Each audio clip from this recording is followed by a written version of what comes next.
I spent years perfecting the highlight reel, the corporate title, the put together mom act. I was a person that everyone leaned on because I was the girl that could fix everything. I'm Lauren Lizzie, and I am finally done pretending. Welcome to Just Can't Help Myself, a space for the overthinkers, the deep feelers, and everyone in between. Rob, how was your weekend? My weekend was good. I wish the weather was a little better. How about yours? I know. It was good. It was pretty good. And that's actually what I wanted to talk about today. So I had a good weekend, and I'm not complaining about it. I know that sounds weird thing to even say, but why did I still feel off? Like, nothing dramatic happened, nothing crazy. It was good. I felt like myself, like it was easy. Like, I had my coffee. I enjoyed being home, watching the rain fall. There was a lot of rain, like you said. I ate good food. I had good company.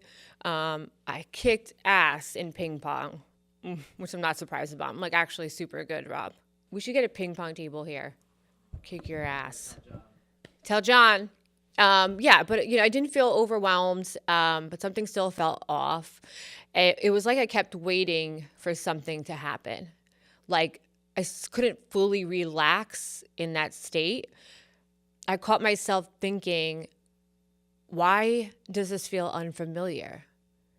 Why do I feel like a good weekend is something I can't trust?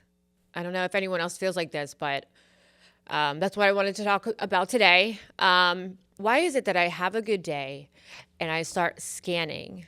Like, did I miss something? Did I forget something? Is something about to happen? I sat in that feeling for a while, like trying to figure it out, why I felt that way. Like, what's wrong with me? Is what I was thinking. Like, what's wrong with me? Why can't I just have a good time and not be just waiting, for something to happen? Why is it that I feel safer when something is wrong? Is it because at least I know what I'm dealing with? I don't know. I realized in that moment that peace feels unfamiliar to me. That sounds like a problem to me because I shouldn't feel more comfortable in the chaos than I do in calm moments.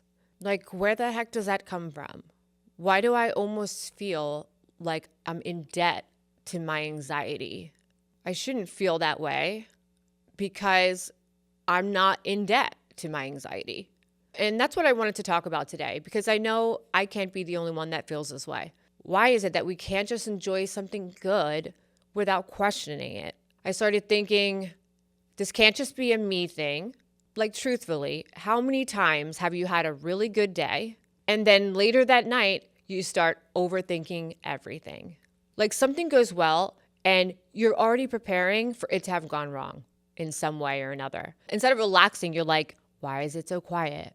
You're just waiting for something to interrupt it. But I don't think it's because we're just negative. I think it's because we're just used to being on guard. Our brain is trying to protect us. And for me, sometimes it just doesn't know when to turn off. So even when nothing is going wrong, I feel like, well, something should be. And I started thinking, okay, this has to be a moment that I check myself. Reminder, nothing is wrong right now. I don't need to prepare for something that hasn't happened. And again, reminder to myself is I am not in debt to my anxiety. Okay, so I have a challenge for us. And when I say challenge, I don't say that lightly.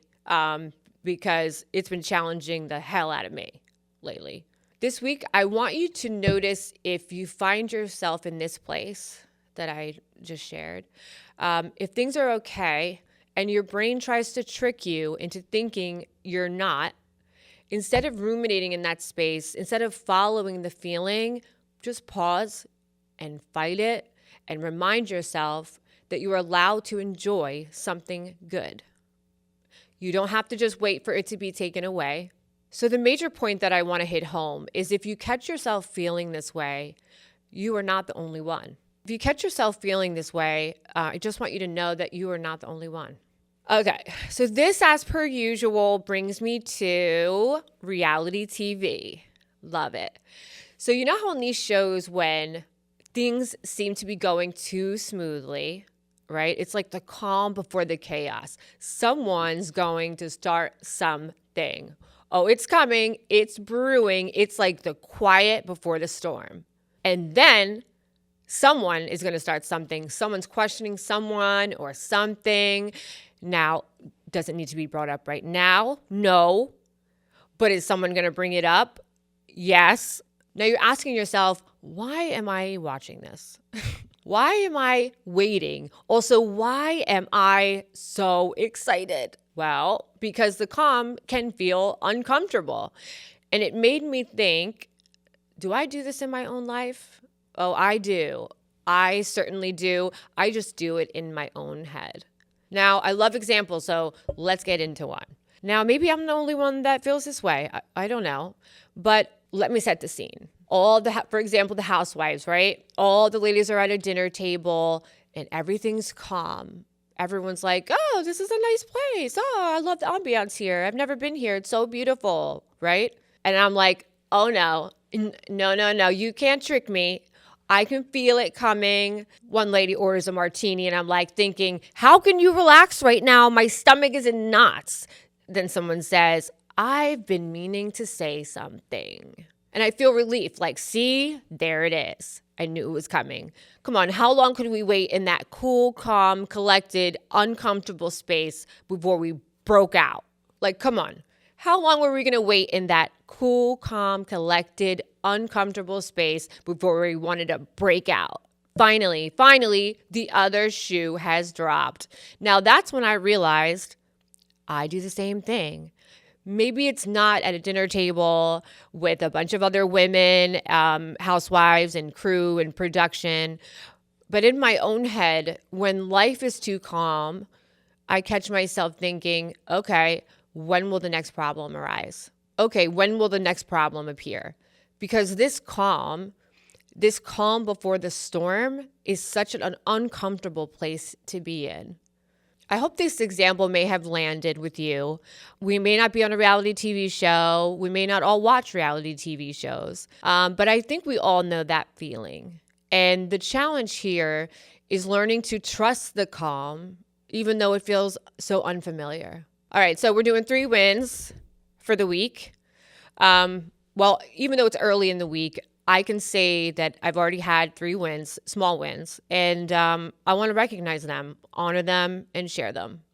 Now, I already shared my struggles over the weekend, and I'm not going to say that yesterday, I got my act together and I was like, win, because that's not real. But these are still small wins for me. First win. I would say my first small, genuine win was being honest with my therapist about those feelings that I shared with you guys that I had over the weekend. Because being honest with your therapist is not always easy to do. Okay, my second win. I didn't leave my therapist's office with all of the answers, but I left feeling okay with that because I felt like maybe I at least was headed in a better direction. And that felt like progress. My third win. Now, I keep bringing this up, and I'm not sure if or when I'm going to stop. But my third win is I showed up to film this podcast today.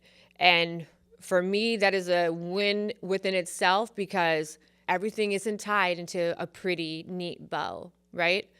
But I do know that wins can come from just showing up. I'm Lauren Lizzie. Thank you guys so much for listening to this episode of Just Can't Help Myself. Reminder, episodes drop weekly, so stay tuned. And I'm always looking for guests. Please, if you're interested, we don't have to get too deep, right? It can be light. We just want to have some conversations. Like Stassi's a little boring. She really doesn't bring much to the episode. So if you're interested, please send me a DM. I am on Instagram at Just Can't Help Myself Pod, as well as at exclusively.lizzie. Talk soon. Bye.